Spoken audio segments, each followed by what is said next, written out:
Hello and welcome back to the channel Held Dominance. Anthony here. Please remember to like and subscribe, and also click that notification bell if you're enjoying what you've seen and if you want to see more.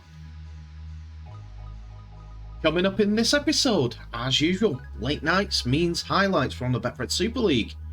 But we also have scores and results from the Summer Bash Day 1. So far this weekend there has been some very good results for teams such as Wakefield and some good performances to go with it. And it's the turn of four teams that are looking at different ends of the table. First of all, that couldn't be more truer with Huddersfield taking on Warrington. Many people were expecting at the start of the season for Warrington to be where Huddersfield are and Huddersfield to be in Warrington's position. Wolves fans shouldn't be disheartened by this, however. It merely shows the effects patience can have at an ambitious club, with Ian Watson doing a superb job. One Darryl Powell can look to emulate in his second season at the club. But now the focus will be on beating the Giants, who reside in the top four, but have suffered back-to-back defeats, as have the Warrington Wolves, who will get their winning ways back this week, eh? Huddersfield have lost Leroy Cudjoe to suspension this week, but Ollie Russell is still in the squad despite an injury scare last time out. Hull KR bound Lewis Senior is in the squad as Adam O'Brien finally returns. New signing Matt Duffy is set for his debut for Warrington, whilst youngster Riley Dean is back in the squad after concussion. Remarkably, George Williams, Jason Clark and Oliver Holmes could all make their 250th appearances in the same game today. Huddersfield simply needs to get back to scoring regular points after some tough games recently against top teams. If they can execute their set plays without key players on the back of being methodical down the middle, they'll be favourites for the win. Otherwise, we could see the Wolves pull off a shock. Matt Duffy does indeed make his debut for the Warrington Wolves, as Josh Thulis drops out of the squad for the Australians' debut. The back five are including Duffy, Minikin, Wrench, who comes in for Matautia, who moves into the standoff position in place of George Williams. Jake Wardle, on loan from his parents' club and playing against them today. And Matty Ashton on the wing. Stephen Ratchford will be looking to be the playmaker, with Darryl Clark leading around his forwards. Carl Amor comes back into the side after injury, with Robin Mulheron being the other starting forward. Ben Curry and the returning Matty Nicholson comes into the second row, with Jason Clark continuing at loose forward. On the bench, we see Oliver Holmes drop down from his starting place last time out. Joe Bullock is consistently on the bench, with returning James Harrison and Thomas Michele. For the Giants, in the back line there is only one change, as Josh Jones goes to centre in place of the suspended Leroy Cudjoe. With Ollie Russell and Theo Farge pairing up at halfbacks, it's Will Price that is at the fullback position. Owen Trout and Oliver Wilson will be continuing in the forward line, Wilson being promoted from the bench. It is Adam O'Brien who is the acting halfback today, with no Danny Levi in the starting lineup. He only makes the bench. Sam Hewitt and Chris McQueen continue as the second row pairing, and also Luke Yates is loose forward. Matty English is back on the bench after being on the bench last time out, with Joe Greenwood dropping to the bench. And it is a return for Jack Ashworth in place of Michael Lawrence. It was Warrington that got the first points on the board, and after a flowing move, Matt Duffy found Jake Wardle, who went over against his parent club on the 5th minute to give the opening try of the game. There was a conversion from Stephen Ratchford and the penalty on the 8th minute, which made Warrington's lead out to 8 points to nil. Ash Golding came back with a try for Huddersfield and another penalty for Ratchford before this try for Adam O'Brien. First of all, the Huddersfield forwards were close to the line, but as there was poor defending near the acting half-back position, it was Huddersfield that went in 12 points to 10 behind, despite this conversion from Ollie Russell. After half-time, Will Price's pass on the halfway line was intercepted by Matty Ashton, who went over underneath the sticks for another Warrington try, which Ratchford converted. He also converted another penalty on the 34th minute due to some incredible errors. But some interesting play from Ash Golding got Josh Jones a try before Matty Ashton scored again in the corner, and it was looking like Warrington's day as they were extending their lead by no mean feat. But then it was Huddersfield who threw the ball wide, and Innes Senior, who's leaving to join Hull KR at the end of the season, scores a fantastic diving try in the corner. Ollie Russell's edge finder was fantastic. Then Will Price stepathon gets him around 3 would-be Warrington tacklers to give them the lead once again. And just to put the exclamation point on the try, look at them steps. They're fantastic, eh?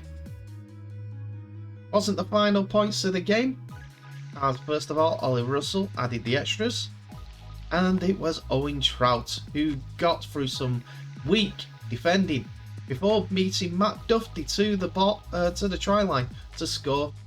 It's just another case of history repeating as Huddersfield get the win over Warrington after Warrington were firmly in the lead.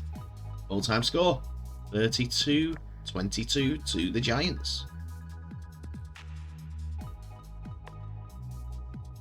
Let's now turn our attention to the Summer Bash games, as Saturday's round of fixtures were quite some good matchups. This year it's held at Headingley, where previous years it had been played at Bloomfield Road in Blackpool.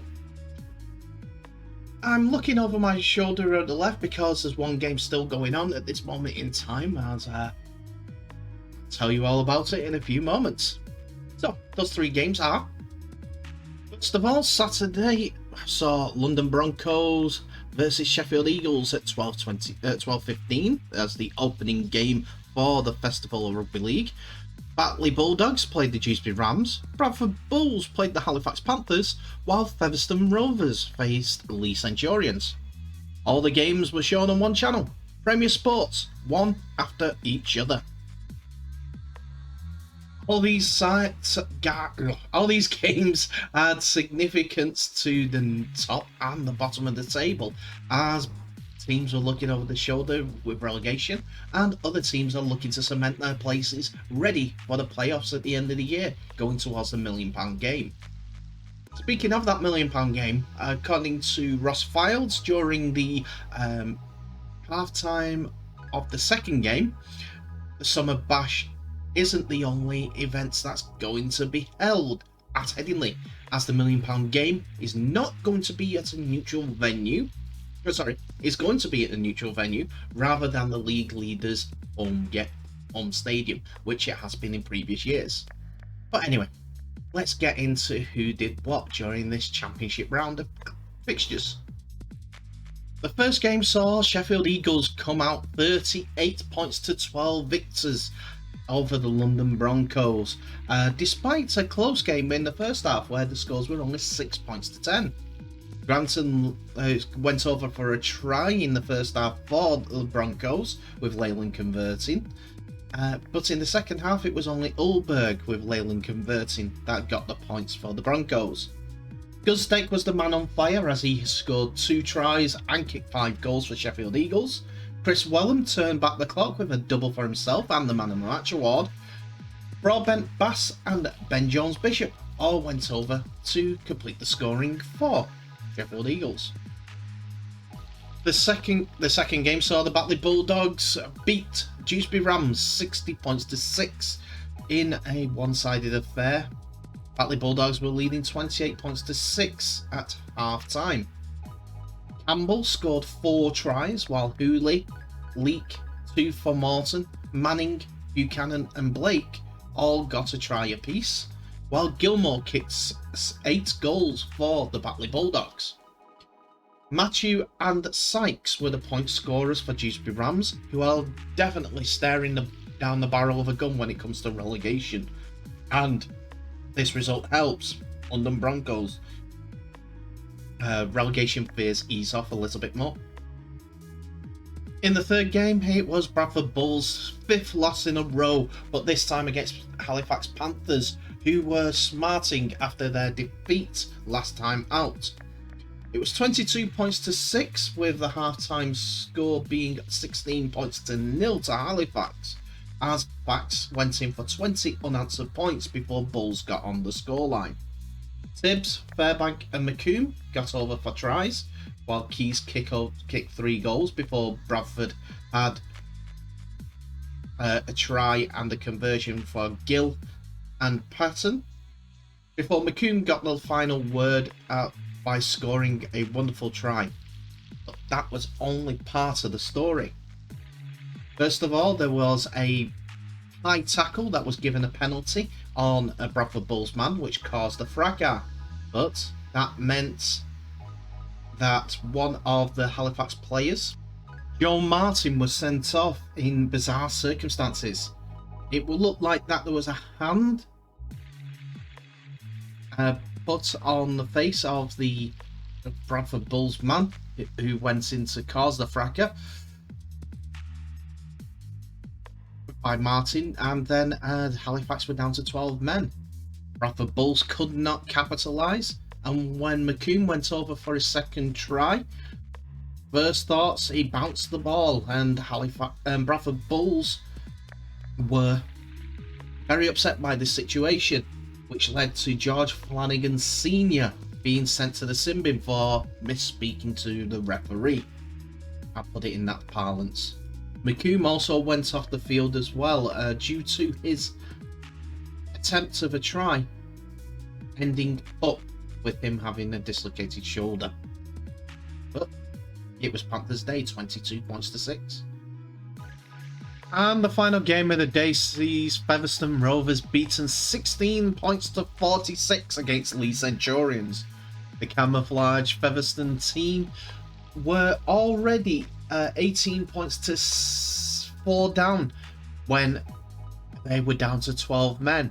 But Lee were also down to 12 men after Nene McDonald and Tyler Heppy were both sent off for fighting. For Featherstone, they had Joey Leilua for their only and Jones for their only tries in the first half. In the second half, Sammy Esse, the lone man from Wakefield, scored to finish off their try-scoring return, with Craig Hall converting 2 of the 3 attempts that he had. Lee had Asiata, Ferguson, 2 from Aitken, Edwin Apapi, Chamberlain, Stone, Waddle, and a debuting Lachlan Lamb to thank for all their tries, as they led 24 points to 10 at half-time. Reynolds kicked 4 goals, and Ferguson kicked 1 at the end to close out the scoring. That means after day 1, Lee continue their push for the top of the table as they extend their lead over Featherstone by 5 points. Halifax are third as they win to take them up the table, but Batley Bulldogs are not far, well, are on the same points as them, and their 60-point win closes them up in the points difference table. The other teams involved today saw Bradford move down a place due to their loss, as well as Sheffield moving up a place because of their win. Both teams are on 18 points, but as you see, the points difference between the two is a start 9 today, 73 points. The other teams involved, London Broncos, stay in 11th and will stay there even if Whitehaven win tomorrow, with Dewsbury Rams second from bottom on 5 points.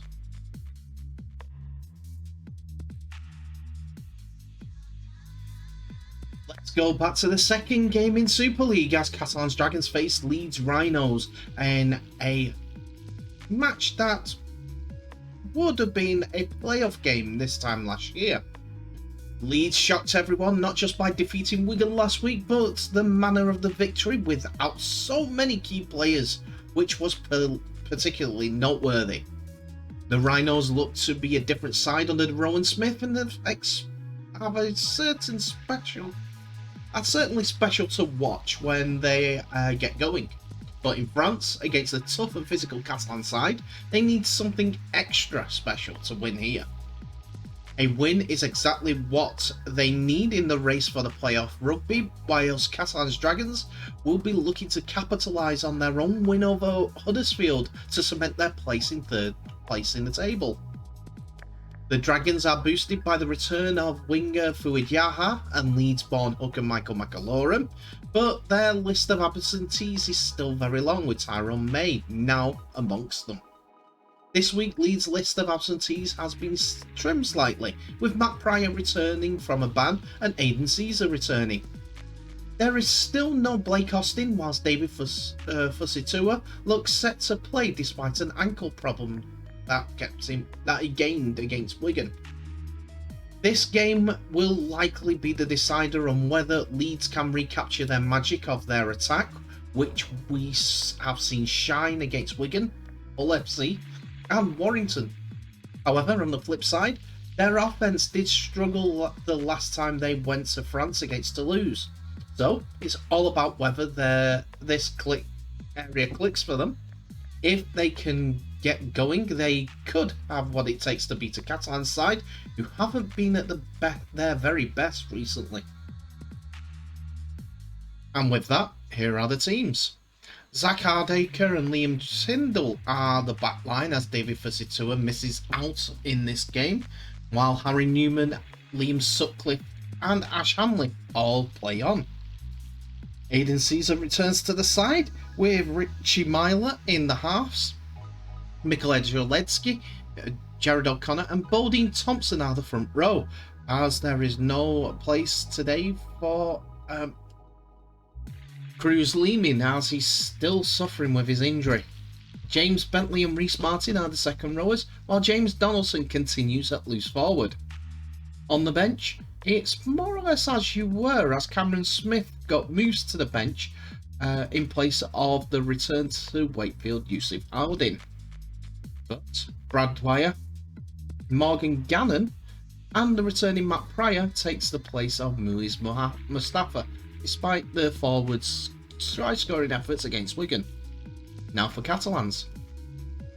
The Dragons are playing their strongest available back line as Sam Tompkins, Fuad Yaha, Sami Sonilangi, Dean Wari and Artur Romano continue on pace, with the returning Fuad Yaha looking to add to his try-scoring exploits this season. Artur Morgs though comes in for Mitchell Pearce, who misses out the game, but it's Josh Drinkwater who pairs up with him. Gil Dudson and Paul Seger are the forwards for the start of the game, with Michael McAlorum leading them around. Benjamin Julien and Joe Chan are the second rowers, as this time Benjamin Garcia misses out to recover from his ear being reattached once more. Alex Da Costa continues at that loose forward position after he was at dummy half last time out. On the bench, there's a debut for Taika Chan as he makes his appearance on the bench. Miguel Gudamon, Matthew Koza and Sam Cassiano complete the bench.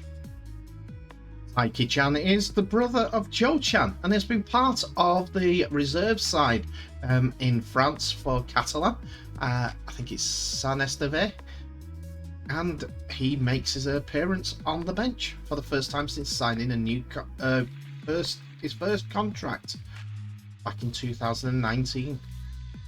It was Catalans who got the first try on the board, and after a flowing move to the left-hand side, Fouad Yaha stepped inside the opposite number to score on the 7th minute to open the scoring. Sam Tompkins scored on a penalty on the 12th minute, and then it was Catalans in again. After a short ball by Tompkins yet again, got Benjamin Julien in for a Catalans second try. A third was not long in coming after a move to the left, going towards Fouad Yaha's wing again, when Drinkwater's kick was knocked up in the air by a blocking Richie Myler for Yaha to catch and put the ball down in the goal. It was those 16 points to 6 at half-time to Catalans, because Liam Sutcliffe scored just before half-time, and Rhys Martin converted to make it the scoreline as they go into the sheds. After half-time though, San Cassiano scored on the 47th minute, which gave a bigger lead to Catalans of 22 points to 6. Samisoni Langi got on the end of a flowing move and a kick by Arthur Morgs to score on the left edge for 30 points to 6. But Matt Pryor was sent off not long after that for a high tackle on Alex Da Costa. It was a straight red, and the Leeds man went and sat down. But what came next was nothing short of a miracle. The sending off seemed to give Leeds impetus, and Cam Smith found a gap around the Leeds defence, skipping around, and while in the last-ditch tackle, found Richie Myler, who went over on the 57th minute. Myler collected his second as Leeds kept the ball alive and get the rewards as Aidan Caesar chips a kick over the top, which Richie Myler collects and goes over between the posts, which Rhys Martin converts, and it's 30 points to 18. Richie Myler then got his hat-trick. After Rhys Martin was put down just inside the 20-metre line, it was Brad Dwyer who went scheming, and Aidan Caesar, who passed on to Cam Smith, found a gap for James Bentley to get through, and it was Myler who got his hat-trick by scoring just right of the posts. Brad Dwyer then got a try on the 75th minute.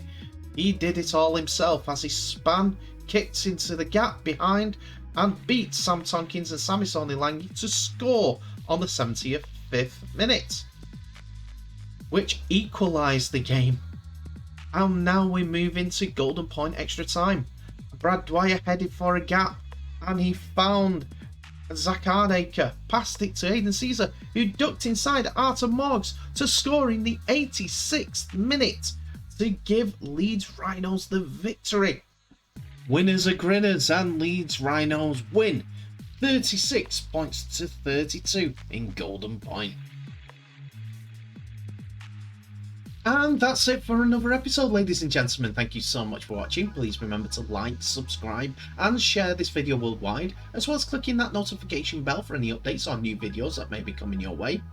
Tell me what your thoughts are on all the games that were played today. The comment section is open for you.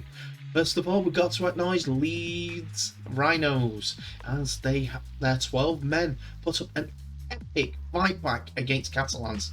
30 points to 6 down to win 36 points to 32 in golden point extra time with 12 men. I know that Matt Pryor will be given the old double barrel by Rowan Smith, but you can't fault their effort. What can you say? In the earlier game, Warrington, another defeat grabbed from the jaws of victory. What have Warrington got to do? Yes, there's a chance that next season they'll be much better with all the Australian contingent. But they're not safe yet.